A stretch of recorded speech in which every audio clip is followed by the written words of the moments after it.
बिस्मिल्लाहिर्रहमानिर्रहीम। अस्सलाम वालेकुम। Welcome to the channel. आज मैं chapter number 4 work and energy की एक्सरसाइज में मौजूद कंसेप्चुअल क्वेश्चंस और उनके आंसर पेश कर रहा हूँ। ऐसे आंसर पेश कर रहा हूँ जिन्हें न सिर्फ समझना और लर्न करना बड़ा आसान है, बल्कि आप इनकी मदद से एग्जाम में फुल मार्क्स हासिल कर सकते हैं। तो आइए डिस्कस करते हैं question number 1। Question number 1 question is A bucket is taken to the bottom of a well. Does the bucket possess any potential energy? Explain. Question है कि एक बकेट यानी बाल्टी को एक कुएं के तह तक बॉटम तक ले जाया गया है, तो क्या बकेट में कोई पोटेंशियल एनर्जी होगी? एक्सप्लेन करें। स्टूडेंट्स, अगर हम बकेट को वेल के बॉटम तक लेकर जाते हैं तो हम वाटर की अप थ्रस्ट के अगेंस्ट वर्क कर रहे होते हैं। तो जितना वर्क हमने इस बकेट पर किया है वाटर की अप थ्रस्ट के अगेंस्ट, तो वो उसकी पोटेंशियल एनर्जी की फॉर्म में स्टोर हो जाएगा और बकेट में पोटेंशियल एनर्जी मौजूद होगी। तो हम आंसर ये लिख सकते हैं, yes, bucket possesses potential energy when a bucket is taken to the bottom of a well. Some work is done against the upthrust of water. This work done is stored in the form of potential energy in the bucket. Students, एक और भी point of view है। अगर हम ground को reference level लेते हैं, ground पे पोटेंशियल एनर्जी अगर जीरो है, तो क्योंकि वेल और उसका बॉटम वो ग्राउंड से नीचे है, तो इस बकेट में नेगेटिव पोटेंशियल एनर्जी स्टोर हो जाएगी। तो ये हमने लिखा है, we can also say that the bucket possesses some negative potential energy with reference to ground level. Next question discuss करते हैं। Question number 2 question is, when an arrow is shoot from its bow it has kinetic energy, from where does it get the kinetic energy. कहा गया है कि जब एक arrow को shoot किया जाता है किसी बो से यानी कमान से, तो इसमें काइनेटिक एनर्जी होती है, वो कहाँ से आती है? हम जानते हैं कि जब एक एरो या तीर को किसी कमान में रखकर उसकी स्ट्रिंग को खींचा जाता है, पुल किया जाता है, तो उसमें इलास्टिक पोटेंशियल एनर्जी स्टोर हो जाती है। हम जो वर्क कर रहे होते हैं उसकी स्ट्रिंग को खींचने के लिए वो इसकी इलास्टिक पोटेंशियल की एनर्जी की फॉर्म में स्टोर हो जाता है।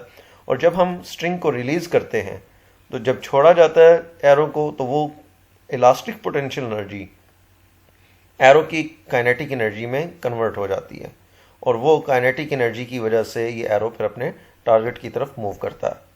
तो इसका सिंपल आंसर हम ये लिखेंगे, to stretch the string of the bow work is done on it. This work done is stored in the form of elastic potential energy.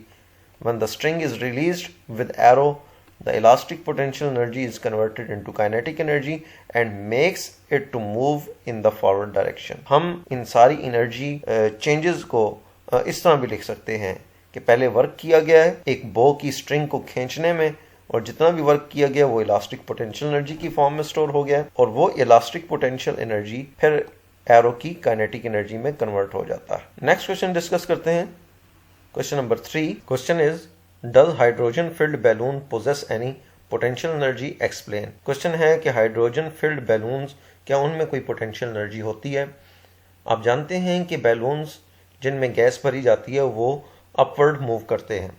अगर उन्हें आप छोड़ दें तो वो आसमान की तरफ, ऊपर की तरफ मूव करना शुरू हो जाते हैं। तो पूछा ये गया कि उनमें कोई पोटेंशियल एनर्जी होती है? वो ऊपर की तरफ क्यों मूव करते हैं? क्योंकि उनमें हाइड्रोजन या हीलियम गैस भरी होती है। हाइड्रोजन गैस वो बहुत लाइट एलिमेंट है, उसकी डेंसिटी एयर के मुकाबले में बहुत कम है। तो जब इस तरह के बैलून को आप छोड़ते हैं, तो क्योंकि इस बैलून की डेंसिटी हमारे एटमॉस्फेयर में मौजूद एयर की डेंसिटी से बहुत कम होती है, तो इसलिए ये अपवर्ड मूव करता है। और जैसे जैसे ये अपवर्ड मूव करेगा, ग्रेविटी के अगेंस्ट ये मूव कर रहा है, लिहाजा इसमें पोटेंशियल एनर्जी स्टोर हो जाएगी, ये ऊपर की तरफ जैसे जैसे मूव करता है। हम इसका आंसर यही लिख सकते हैं, yes, hydrogen filled balloon possesses potential energy. Density of hydrogen gas is much smaller than air. Thus, hydrogen filled balloon is less denser than air. So, when it is released in air, it moves upward due to upthrust of air against gravitational force.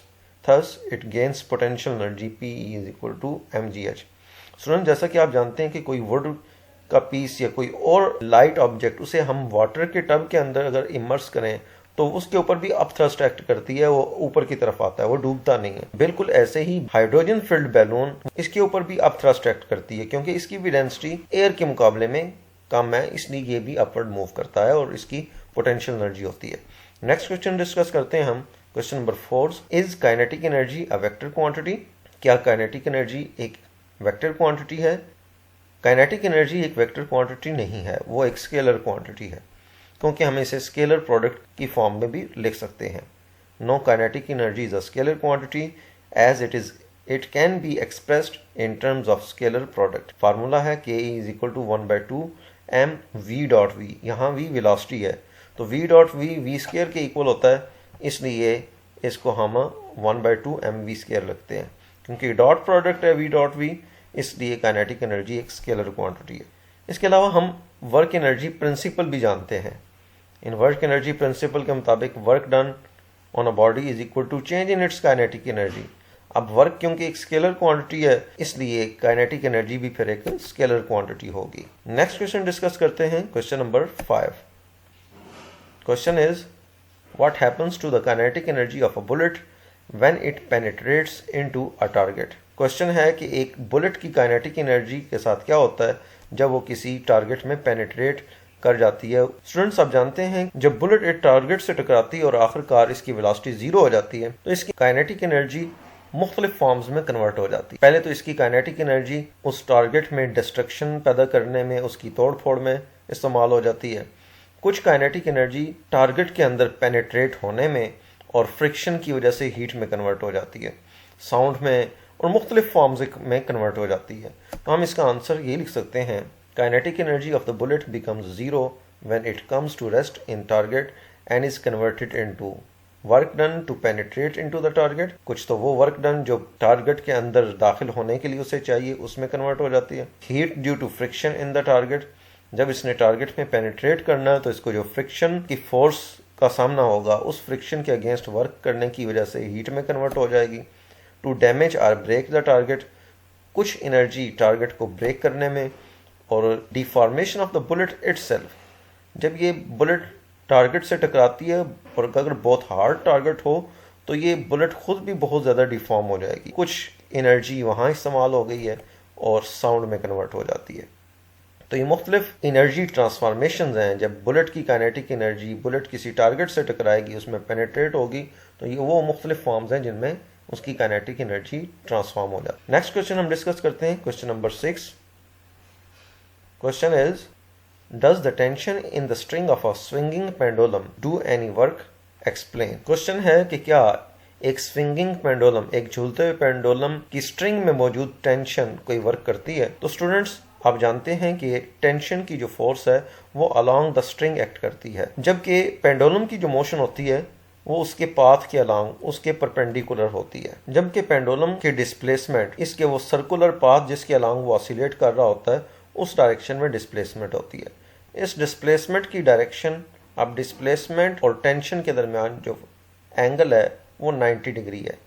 लिहाजा ये tension की force ये कोई भी work नहीं करते, क्योंकि angle इसका डिस्प्लेसमेंट के साथ 90 डिग्री है। तो हम यही इसका आंसर लिखेंगे। Answer, no tension in the string does no work because it acts perpendicular to the displacement. Tension in the string acts along the string and velocity of the bob of pendulum is always along tangent to the path of pendulum.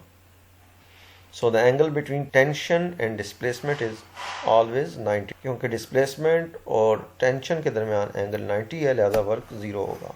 Work का formula होता है FD cos theta. F की जगह हम T tension लिख देंगे, tension की force है, और थीटा 90 डिग्री पुट करेंगे। cos 90 की वैल्यू क्योंकि 0 होती है, लिहाजा वर्क की वैल्यू भी 0 होगी। Next question, question number 7। Question is when a meteor when enters into the earth's atmosphere burns what happens to its energy. क्वेश्चन है कि जब एक मीटियर वो अर्थ के एटमॉस्फेयर में दाखिल होता है तो वो जल जाता है, बर्न हो जाता है, उसकी एनर्जी के साथ क्या होता है। मीटियर आप जानते हैं कि एक शहाब साकिम को कहते हैं, टूटे हुए सितारे को कहते हैं। रात के वक्त अगर हम देखें तो बाज़ औक़ात टूटे हुए सितारे अर्थ के एटमॉस्फेयर में दाखिल होते हैं तो एक बड़ी सी टेल इनकी दिखाई देती और ये एटमॉस्फेयर में ही जल जाती। इनकी काइनेटिक एनर्जी के साथ क्या होता है। ये मीटियर या शहाब साकिम ये स्पेस के अंदर मौजूद होते हैं और अर्थ की ग्रेविटी की वजह से अर्थ के एटमॉस्फेयर में दाखिल हो जाते हैं। जब ये एटमॉस्फेयर में दाखिल होते हैं, इनकी काइनेटिक एनर्जी बहुत ज़्यादा होती है, क्योंकि अर्थ अपनी ग्रेविटी की फोर्स की वजह से इन्हें अपनी तरफ अट्रैक्ट कर रही है।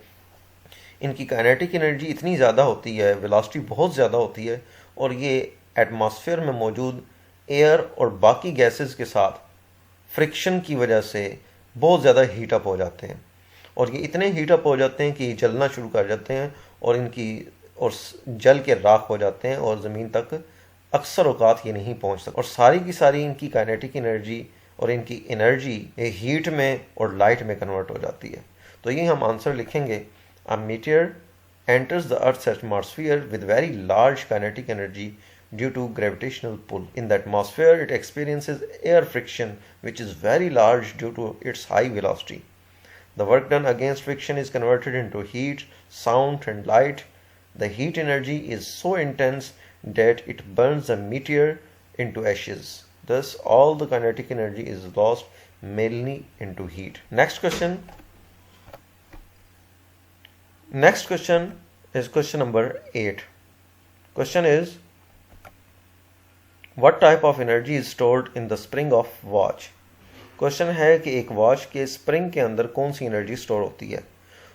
वॉच के अंदर एक स्पाइरल स्प्रिंग होता है जो बहुत ही लाइट को चाबी देते हैं तो उसकी वाइंडिंग्स वो टाइट होना शुरू हो जाती हैं, और टाइट होते हुए उस स्पाइरल स्प्रिंग की जो वाइंडिंग्स हैं वो जब जैसे जैसे टाइट होती हैं उसमें इलास्टिक पोटेंशियल एनर्जी स्टोर होती है। तो फिर बाद में वो इलास्टिक पोटेंशियल एनर्जी वो रोटेशनल काइनेटिक एनर्जी में कन्वर्ट होती है, जो एक वॉच की आर्म्स को, उसकी जो सुइयां हैं, नीडल्स हैं, उनको रोटेट करने में इस्तेमाल होती है। तो ये आंसर हमने लिखा है, elastic potential energy is stored in the spring of watch. The work done in tightening the windings of spring is stored as elastic potential energy, which is then slowly converted into rotational kinetic energy and moves arms of the watch. Next question is question number 9. Question is, a man drops a cup from certain height which breaks into pieces. What energy changes are involved? Question है कि किसी height से एक cup गिरता है जो कि टुकड़ों में तकसीम हो जाता है, कौन कौन सी एनर्जी चेंजेस वो इन्वॉल्व होंगी। जब कप हाइट में मौजूद है तो उसमें पोटेंशियल एनर्जी मौजूद होगी, जैसे जैसे कप नीचे की तरफ गिरेगा पोटेंशियल एनर्जी कम होती चली जाएगी और इसकी काइनेटिक एनर्जी बढ़ती चली जाती है। जब ये कप ग्राउंड पे गिरता है तो एक आवाज़ आती है, तो कुछ काइनेटिक एनर्जी तो साउंड में कन्वर्ट हो जाती है, कुछ काइनेटिक एनर्जी वो साउंड में कन्वर्ट हो जाती है, और बाकी काइनेटिक एनर्जी वो कप को ब्रेक करने में इस्तेमाल हो जाती है, जिससे उसके टुकड़े टुकड़े हो जाते हैं।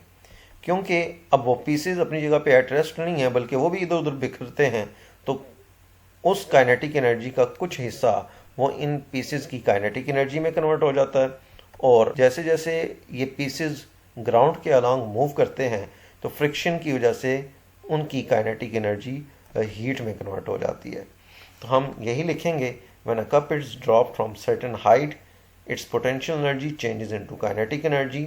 Just before striking the ground, all of its potential energy has been converted into kinetic energy. When cup strikes the ground, its kinetic energy then converts into sound, work done in breaking the cup into pieces, kinetic energy of the broken pieces, and heat due to friction.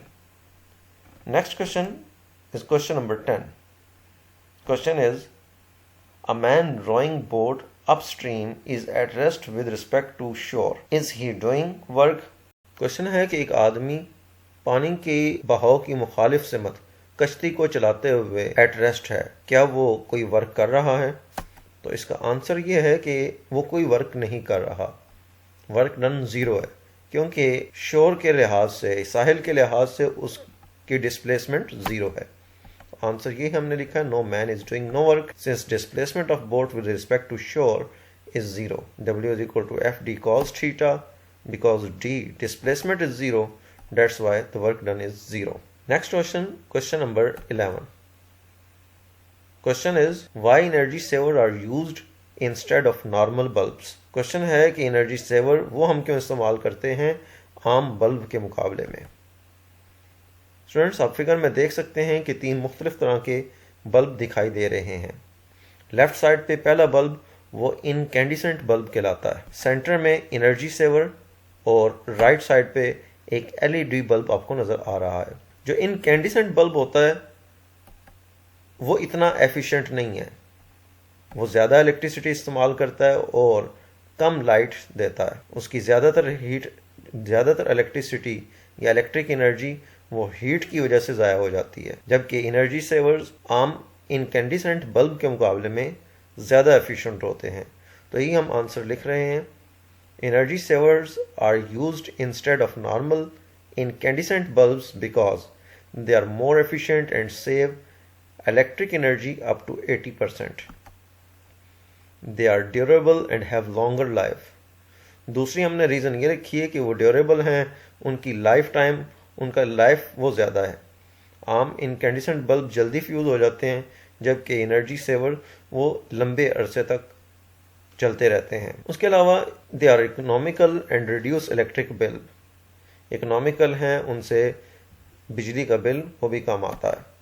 They have high luminous intensity, उनकी light की intensity ज़्यादा होती है, जबकि incandescent bulb जो होते हैं they are far less efficient, they convert only 5% light where as 95% electric energy is converted into heat. वो सिर्फ इनको दी गई इलेक्ट्रिक एनर्जी का सिर्फ 5% हिस्सा वो लाइट में कन्वर्ट करते हैं, जबकि 95% इलेक्ट्रिसिटी वो हीट की वजह से ज़ाया हो जाती है। स्टूडेंट्स, उम्मीद है कि आपको ये क्वेश्चन समझ आ गए होंगे। अगर आपको ये वीडियो अच्छी लगे तो इसे लाइक ज़रूर कीजिएगा और इसे बाकी दोस्तों के साथ भी शेयर करें और चैनल को लाजमी सब्सक्राइब करें। Thank you.